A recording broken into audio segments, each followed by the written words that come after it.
17ാമത്തെ ചോദ്യം നോക്കൂ. A B C D എന്നിവർക്ക് എല്ലാവർക്കും കൂടി 290 രൂപയുണ്ട്. അതായത് നാലാളുകളുണ്ട്, അവരുടെ കയ്യിൽ ആകെ 290 രൂപയുണ്ട്. സിക്കുള്ള പണത്തിന്റെ 2 മടങ്ങ് എക്കുണ്ട്. ഡിയുടെ പണത്തിന്റെ 3 മടങ്ങ് ബിക്കുണ്ട്. സിക്കും ഡിക്കും കൂടിയുള്ളത് എക്കുള്ള പണത്തേക്കാൾ 50 രൂപ കുറവാണ്. ഒന്നാമത്തെ part A B C D എന്നിവ ഓരോരുത്തരുടെയും പക്കലുള്ള പണമായാൽ സമവാക്യങ്ങൾ രൂപീകരിക്കുക. ഓരോരുത്തരുടെയും പക്കലുള്ള പണം എത്ര എന്ന് കണക്കാക്കുക. ഓക്കെ, അപ്പോൾ ഇതുവരെ നമ്മൾക്ക് 2 പേര്, 2 സംഖ്യ, അങ്ങനത്തെ കാര്യങ്ങളായിരുന്നു ഉണ്ടായിരുന്നത്. ഇവിടെ 4 എണ്ണം ഉണ്ട്. അപ്പോൾ ഇവിടെ 4 അജ്ഞാതരുണ്ട്, നമുക്ക് വില അറിയാത്ത ആൾക്കാർ. അപ്പോൾ ഈ 4 പേരുടെ കയ്യിലുള്ള പണം നമുക്ക് കണ്ടുപിടിക്കണമെങ്കിൽ നമുക്ക് 4 സമവാക്യങ്ങൾ വേണം. ഓക്കെ, അപ്പോൾ ഇവിടെ തന്നിരിക്കുന്നത് എ ബി സി ഡി എന്നിവ ഓരോരുത്തരുടെയും പക്കലുള്ള പണമാണ്. ഓക്കെ, അപ്പോൾ ഓരോരുത്തരുടെയും കയ്യിലുള്ള പണം എ ബി സി ഡി എന്നിവയാണ്. ഇനി നമുക്ക് എന്ത് ചെയ്യാം? 4 സമവാക്യങ്ങൾ എഴുതാം. അപ്പോൾ ഇവിടെ ആദ്യം പറയുന്നത് എന്താണ്? 4 പേർക്കും കൂടിയിട്ട് 290 രൂപയുണ്ട്. അപ്പോൾ നമുക്ക് A plus B plus C plus D, അത് 290 എന്ന് കിട്ടും.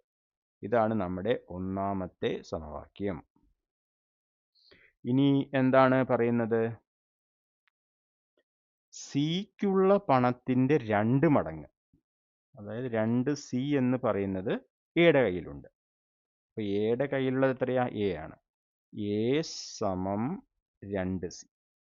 ഇതാണ് നമ്മുടെ രണ്ടാമത്തെ നിഗമനം. അതിൽ നിന്നും രണ്ടാമത്തെ സമവാക്യം എഴുതി. ഇനി മൂന്നാമത്തെ നിഗമനം എന്താണ്? ഡിയുടെ പണത്തിന്റെ 3 മടങ്ങ്. അതെന്ന് പറയുമ്പോൾ 3D ആണല്ലോ. അത് ആരുടെ കയ്യിലുണ്ട്?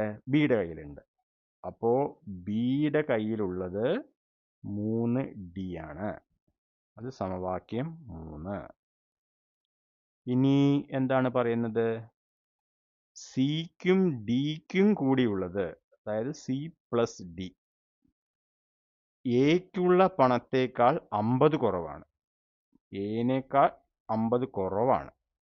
അപ്പോൾ നാലാമത്തെ സമവാക്യം എന്തെഴുതാം? സി പ്ലസ് ഡി എന്ത് കിട്ടും? എ മൈനസ് 50 എന്ന് എഴുതാം. ഓക്കെ, ഇതാണ് നമ്മുടെ ഒന്നാമത്തെ ഭാഗം, എ പാർട്ട്. എ പാർട്ടിൻ്റെ ഉത്തരം ഇത്രയും വരും. ഓക്കെ, ഇനി നമുക്ക് എയും ബിയും സിയും ഡിയും കണ്ടുപിടിക്കണം. അപ്പം നമുക്ക് എന്ത് ചെയ്യാം? ഇവിടെ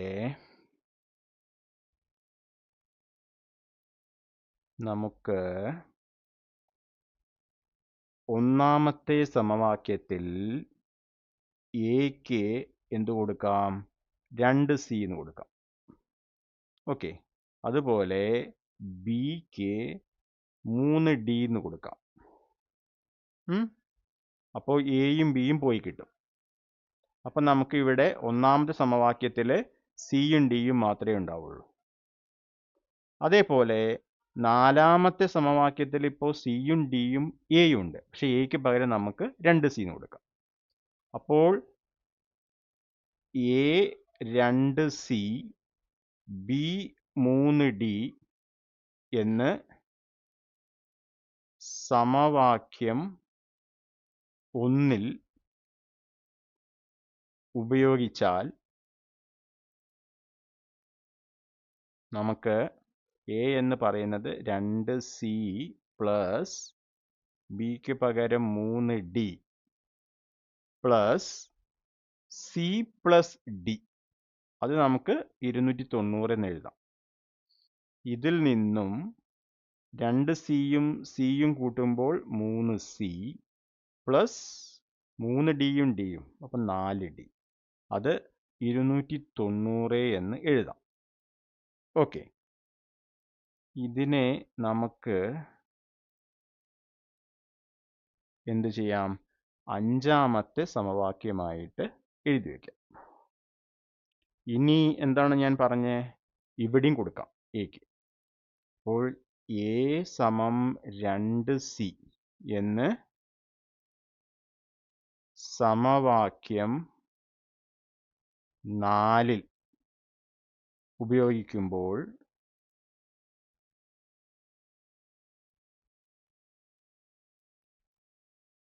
എന്താണ്? സി പ്ലസ് ഡി എന്ത് കിട്ടും? 2C മൈനസ് 50 എന്ന് കിട്ടും. ഓക്കെ, അപ്പോൾ ഇതിൽ നിന്നും നമുക്ക് ഡി എന്തെഴുതാം? ഡി എന്ന് പറയുമ്പോൾ 2C മൈനസ് 50 നിന്നും ഈ സി കുറയ്ക്കണം. അതായത് ഡി എന്ന് പറയുന്നത് 2Cയിൽ നിന്നും സി കുറയ്ക്കണം. അപ്പം നമുക്ക് സി കിട്ടും. C minus 50. ഇങ്ങനൊരു സമവാക്യം കിട്ടും.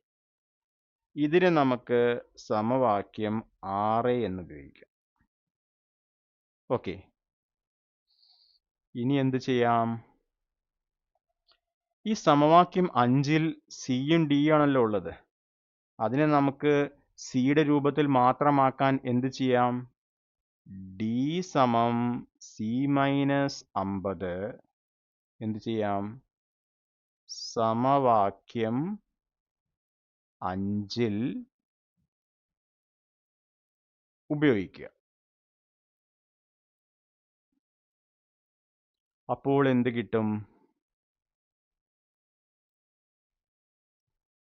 3C plus 4 into C minus 50 സമം 290 എന്ന് കിട്ടും. അപ്പോൾ എന്താണ്? 3C plus 4C minus 4 into 50 200. അപ്പോൾ 290. ഇതിൽ നിന്നും 7C 290 പ്ലസ് 200. ഓക്കെ, അതായത് 490 ആണെന്ന് കിട്ടും. 7C 490. അപ്പോൾ സി എന്തായിരിക്കും? 490/7 അതെന്ന് പറയുമ്പോൾ 70 ആയിരിക്കും. അപ്പോൾ സി കിട്ടി. ഇനി എന്താണ്? സി 70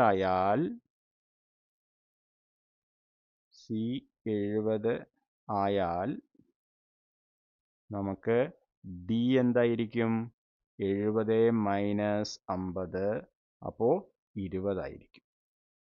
സിയും ഡിയും നമുക്കിവിടെ കിട്ടിയിട്ടുണ്ട്. ഇനി എ കണ്ടുപിടിക്കാൻ എളുപ്പമല്ലേ? എ ഇവിടെ 2C എന്ന് പറഞ്ഞിട്ടുണ്ട്. സി 70 ആയാൽ ഡിയുടെ വില 20 കിട്ടി. എയുടെ വില എന്തായിരിക്കും? എ നമുക്ക് 2C ആണ്. 2C എന്ന് പറഞ്ഞാൽ നമുക്ക് എന്തെഴുതാം? 2 ഇൻറ്റു 70. അപ്പോൾ എ എന്തായിരിക്കും? 140 ആയിരിക്കും. ഓക്കെ, ഇനി ആരാ ബാക്കിയുള്ളത്? ബി ആണ്.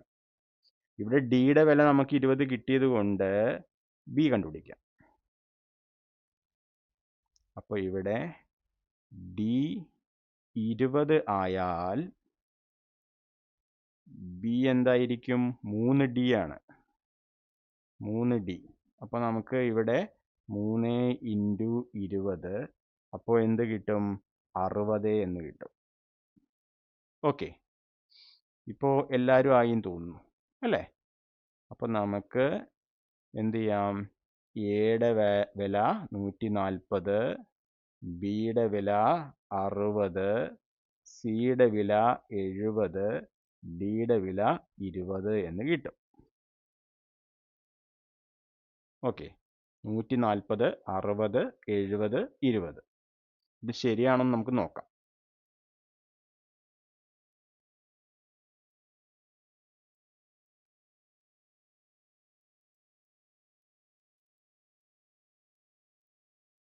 ഓക്കെ, 140, 60, 70, 20.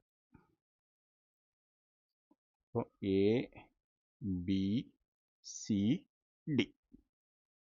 ഇനി എല്ലാ കണ്ടീഷനും ശരിയാണോ എന്ന് നമുക്കൊന്ന് ചെക്ക് ചെയ്ത് നോക്കിയാലോ. 4 കൂട്ടിക്കഴിഞ്ഞാൽ 290, അത് ശരിയാണ്. ഇനി സിയുടെ 2 മടങ്ങെന്ന് പറയുമ്പോൾ 140. അതും എയും തമ്മിൽ എന്താ ബന്ധം? അതെ, ശരിയാണ്. സിയുടെ 2 മടങ്ങാണ് എയുടെ കയ്യിലുള്ളത്. ഇനി ഡിയുടെ 3 മടങ്ങ്. ഡിയുടെ 3 മടങ്ങ് 60 അത് ബിയുടെ കയ്യിലുണ്ട്, അത് ശരിയാണ്. ഇനി പറയുന്നത് സിയും ഡിയുടെയും കൂടിയത്. സിയും ഡിയും കൂടിയാൽ എത്രയാണ്? അത് 70ഉം 20ഉം 90. അത് എയുടെ കയ്യിലുള്ളതിനേക്കാൾ 50 കുറവാണ്. 140 50 കുറഞ്ഞാൽ 90. അപ്പോൾ നമ്മുടെ ഉത്തരം ശരിയാണ്. അപ്പോൾ ആദ്യത്തെ പാർട്ടിൻ്റെ ഉത്തരം ഈ 4 സമവാക്യങ്ങൾ എഴുതണം. ഓക്കെ, ഇതാണ് പാർട്ട് എയുടെ ഉത്തരം. പിന്നെ പാർട്ട് ബിയുടെ ഉത്തരം എ 140, ബി 60, സി 70, ഡി 20 എന്ന് കിട്ടും. ഓക്കെ.